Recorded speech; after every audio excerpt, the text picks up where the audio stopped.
I'm very pleased to make the announcement of a new appointment. Together with me is Dr. Leng Guan.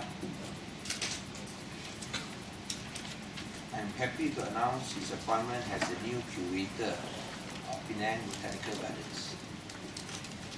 Dr. Saw is one of the most famous, one of the most knowledgeable botanists in Malaysia. In fact, some say he's the most famous botanist in Malaysia. And this is a very selected field, not very many experts in this field. He's now, of course, he worked with Frim before he came over here. Frim is Forest Research Institute Malaysia, and he'll be beginning his term as curator on the 1st of April. So I think his resume is here. I can show you the papers he presented, but it's so thick. I don't want to photostat. So thick, you know, all his papers. He got so many, I think got hundreds of papers. I don't want to go and present his resume to you. It's hundreds of papers published in journals. And I just want to only show you one of the accolades or the international awards that he has won. I refer to the latest one. He has won many accolades. The latest one was on 17th of July last year. 17th of July last year, this was in the Star, where he won the prestigious Scottish Award. This is the award. Scottish Award, where it is, where he won the medal. The Scottish Award is called what? I'm sorry. It's Royal Botanical Gardens of Edinburgh. That's very prestigious. So he won the Scottish Award. What medal? Oh, look at this. Wow, this is like silver, is that? I don't think so. Silver, silver, look at silver. So this is the Royal Sir Robert Siebert, the Royal Botanic Garden Edinburgh Award. I think we hold it. So he won this award, and the prize money, how much is it? No prize money. That's the award. So this is, as I said, this is a very selected award. Very few people will be awarded. You're the only Malaysian so far. Yeah, only Malaysian so far to win the award. Royal Botanic Gardens of Edinburgh. So he's one of the most well-known botanists in the region, and of course the most famous in Malaysia. And he's the only one who have won the Royal Botanic Garden Edinburgh medal for his excellence in his research. So we are very pleased to be able to secure Dr. Leng Guan to be the curator of the Penang Botanical Gardens. And this is part of an effort to try to revive and revitalize the Penang Botanical Gardens, which I think is very important because it is time that we restore Penang Botanical Gardens to its proper place by getting experts, by getting those who know their field to do the work. So we hope that through him we can also work out the special area plan. I think we have got a copy, and we will shepherd through the special area plan, and I'll pass it over to Dr. Saw. Any questions? Thank you, Young Bro. Thank you for this this honor and this appointment. When Bro Homat approached me, I think it was a huge responsibility, but I see what we can do. I think the garden has a huge potential, as what's already mentioned. It is the oldest garden in Malaysia. In fact, in Southeast Asia, this is the oldest one. 1870. Yeah. It's the first garden the colonial master came to set it. But of course, the role, the botanic garden role set up by the British, in fact, later on they moved to Singapore. That's the reason why there wasn't much development here. But I think we can change this. I think Penang is very special also. You've got an island state, of course, with Butterworth. within this island, you got from coast right to the hill. So you got this very unusual setup. And the beauty of Penang is 1884. 1884. The beauty of this is the garden is just the backdrop. The garden is Penang Hill, and it's actually is a big asset the garden has. We can do a lot in relation to this set. I've seen a similar garden like this. This is in South Africa when I visited Cape Town. Custom Bosch is also like that. It's also a very beautiful garden, and the backdrop is the stable mountain. Yeah, they have this stable mountain. So our background here is Penang. Yeah. So there's a lot we can do. And the area which is missing now in the garden, of course, we have been seeing Penang mostly as run as a park, because your element where you see Botanic Garden has been moved to Singapore. So we don't have much research, hardly any. Conservation program is also very much lacking. Education, I think that on and off, we do have education program, and certainly this area can be improved. So these are the three areas which I think is going to be my main remit. I hope I can deliver because CM is very clear. If I don't perform, he'll sack me. So talking on and talk first day. So I know where I am, and it's actually a great honor. I would say this, and see what I can do. You're going to set up the team. There's a lot to be done. So I think that's all I can say. Thank you. Good, very good. CM, I yes. asked about the tertiary plan. What's the progress of it? Botanic Garden? We are still in the process of drafting. Have you got the feedback? It's still in the planning stage. Apart from Botanical Gardens, as you know, two have been gazetted, which is the Penang Hill and the UNESCO Georgetown World Heritage Site SAPs. This one is pending, and we hope it will clear this year. We felt that with Dr. Saw presence, I think you'll be able to put more expert inputs. Otherwise, we're looking at it solely as a planning requirement. It should not be seen as a planning requirement because this is the oldest botanical garden in Southeast Asia, even older than Singapore. And Singapore got the World Heritage status, for the gardens. And ours are older than Singapore. This was founded by the British in 1884. 1884, the oldest in Southeast Asia. So 132 years. 132 years. 133 years. 133 years.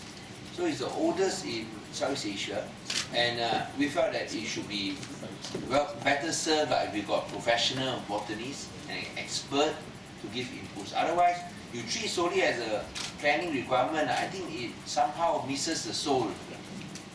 You lose the soul.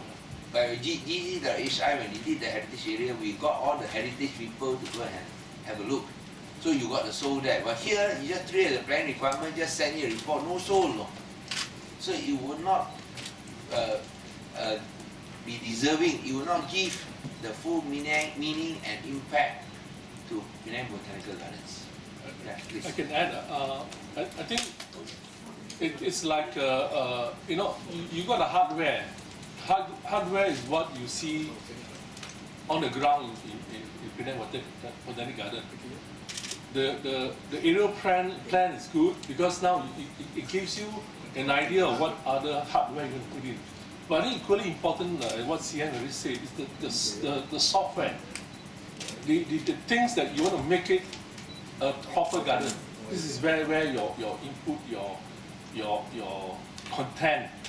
I always tell people when we run institution and all that, the strength of any institution is not the hardware you have, the buildings and all that. It's actually your soft skill, your people, the information base you have, and that's where I think a good botanic garden would have all these things. And I think my role is actually to develop this kind of software, the soft skill, the things that is important that makes this garden important. So you need time. I mean, if you look at it, in fact, taking up this job, I see my role is, because I'm a retiree, okay, my role is actually not to stay Penang here too long, but actually to build up a crane, a group of people are they able to run and do the thing a garden should be doing. I mentioned about research, what research area this garden can do. I think we can quite a lot can be linked up. We don't want to compete with maybe with frame. A lot of things. I came from frame. I know what we are doing in frame, but the areas on conservation research that Penang can specialize, right? Conservation program. There isn't any now in the garden. Our record keeping is very poor. I've seen some of what's happening. We can improve that. And then education I mentioned here is where maybe the strength of the garden now is actually you can actually very quickly go into education program. And it's something which might be my priority initially. Develop good education program. Your interpretation, people go in. I think Mr. Wong, I just spoke to him. He goes there every morning jogging. I mean, that's fine. The atmosphere is good. The experience of the garden is very good. But you also want to create a garden when a visitor comes. He goes in with certain expectation. He comes out with an experience, something which he can enjoy. You know, it's not just green trees, nice flowers, you know, but you must tell some story, and that comes with education. So this is where I think one of the things that I really want to push initially, because this is where you can do things now. Research, conservation may take time, but education we can move forward.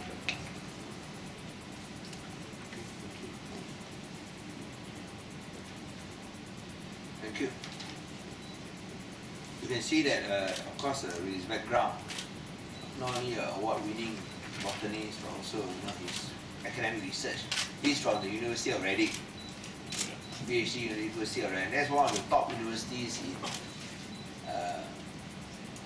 UK. You know, after Oxford and Cambridge, then you got the second tier. That's Reading. Reading, LSE is where these universities are. So this is one of the Malaysia's best botanists. And we hope that, and we are confident that he can revive Penang Botanical Gardens, put it first in the rightful place. Any questions? I can give an open invitation. I mean, press people. You know, we can always let me settle it about a month or two. You know, I can. Once I know the trail better, I can even take a short walks. You know, you can give a short tour to the press when things are settled up. Yeah. Later. Manshu, any questions? The contract is for how long? 2 years.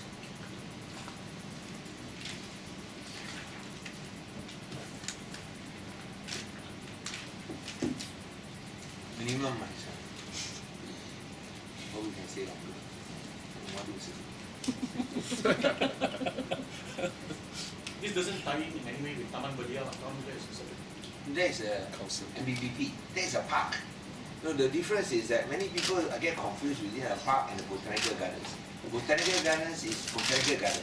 A park is a park. You go to Kew Gardens, it's a botanical garden. They get very upset when they tell them this is a park. They tell you, please, this is not a park. This is a botanical gardens. So calling a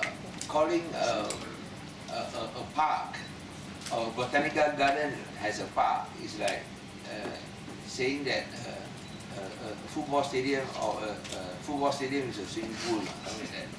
Because they are completely two different things. So, but the thing is that we try to treat the botanical garden as a park, and because of the lack of expertise in the past, it has somehow turned from botanical gardens into a park. So we want to restore the park. I mean, but it doesn't mean that the people cannot come in. They can still go in, but they should enjoy much more. A botanical gardens is much more than a park. Yeah. You get much more added value. It's impossible for me to explain because when you go to Kew Gardens, you know what a botanical garden is. Here you wait when Dr. Saw restores botanical garden to its rightful place, has a botanical garden, then you will know the difference, you will know what I'm talking about. Yes, Dr. Saw. Just to add, I mean, if you look at even our neighbor close by, Singapore Botanic Garden, when you visit the garden, what you see is the front end, where the plant displays. Because the hallmark of some of this good botanic garden, you got good labels, you got good records. You know, they know when the plants are planted, who planted it, where the plant came from. This documentation. But what you don't see for most visitors is the research wing. If you go to Singapore Botanic Garden, you got this huge collection of a museum collection of plants, specimens. You got, I think, about 600,000 specimens there in the herbarium. That's where the botanical research is. That's where the people who do research can name new plants, new species, discovery of new species. They're very active in orchid research. So Singapore pride themselves in doing orchid research. But they are also, I know, a colleague from Singapore specializing in gingers, in compositae. You know, the person just left. The former director was, I just found out, Nigel Taylor. He used to run Kew Gardens, you know, the collection itself. His interest is in cactus. He's a world expert on cactus. The wife works on coffee group, Rubiaceae, you know. So you find this what's happening in the proper botanic garden, that people, the taxonomic work is done there. But in Penang, maybe we can't do taxonomic work because we don't have the basis of a big herbarium.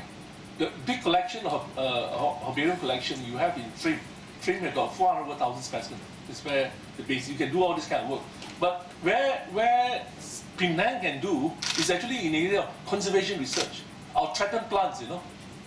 What are we doing with this threatened plant? Are we developing a protocol to handle them? Things are going extinct. I mean, nobody talks about it in Malaysia because we don't have information on these things. We need to generate this kind of information. And then what do you do with these things? How do we help government, the ministry, to develop proper protocol to deal with these threatened plants? You look at I work very closely also with habitat destruction. Your limestone hills, we quarry them for cement, but you don't know that limestone hill contains a lot of endemic species, not just plants, but also things like snails. We find that because limestone hill is calcium, right? So high diversity of snails. You got about 30% or so of each limestone hill has its own endemic snails. Yeah, that's crazy, the high endemism. You know? So animals, you know, things like that. I mean, so this is where I think maybe when we start to develop and see what we can do with Penang, we have to find our own niche, get the right people. This is the most difficult part.